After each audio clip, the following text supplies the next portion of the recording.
10월 12일 먼저 보는 재미일보입니다. 제주도가 코로나19 장기화로 인한 관광업계 경영난 해소를 위해 제주관광진흥기금 특별융자 대상과 업종별 범위를 확대했습니다. 이에 따라 2년 이내 영업정지 등 행정처분을 받았거나 융자 지침을 위반했던 사업체와 투자진흥지구 지정사업체도 신청이 가능해졌습니다. 또 자본금 50억 원 미만의 융자 신청 자격 조건도 폐지함에 따라 그동안 신청하지 못했던 도내의 본점 또는 지점이 등록된 관광사업체와 5성급 호텔도 지원합니다.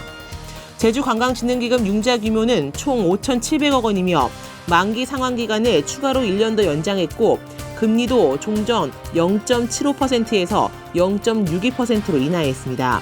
신청은 다음 달 18일까지 제주신용보증재단에서 하면 됩니다.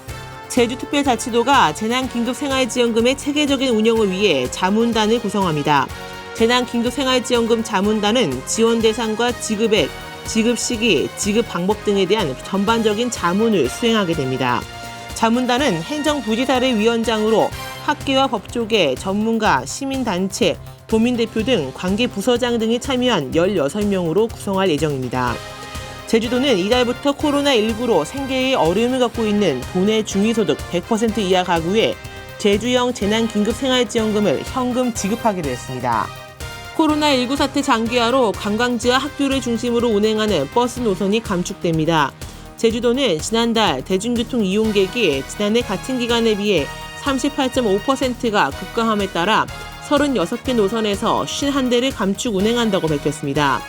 감축 운행은 시내버스 99개 노선 389대 가운데 학교를 중심으로 운행하는 21개 노선 30대와 관광객 감소에 영향을 받는 급행과 공항 리무진 버스 13개 노선 15대, 관광지를 돌아다니는 관광지 순환버스 2개 노선 6대 등입니다. 4.15 제21대 국회의원 선거가 이틀 앞으로 다가온 가운데 제주 지역 총선 후보자와 여야 정당 제주도당이 상대 후보 비방의 고발전까지 벌이는 등 네거티브의 선거 양상이 전개되고 있습니다.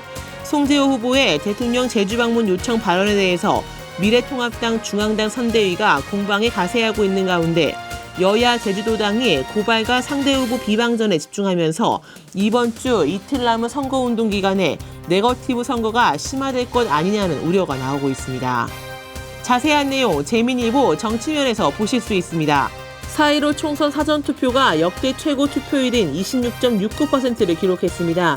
중앙선거관리위원회에 따르면 10일과 11일 이틀간 실시된 사전투표에서 선거인 총 4,300만여 명 중 1,100만여 명이 참여했습니다. 전국 17개 시도 가운데 전남의 투표율이 35.77%로 가장 높았고 제주 24.65%를 기록해 전국 지자체 중 15위 순이었습니다. 제주 바다에 대형 그물을 몰래 설치해 물고기를 싹쓸이하는 중국 어선의 불법 어류가 활개를 치고 있습니다.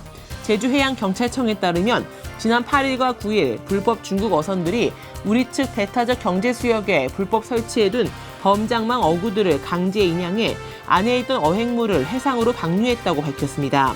제주 해경이 적발한 어획물은 총 3톤에 이르는 것으로 총 3,000kg의 어획물을 방류했습니다.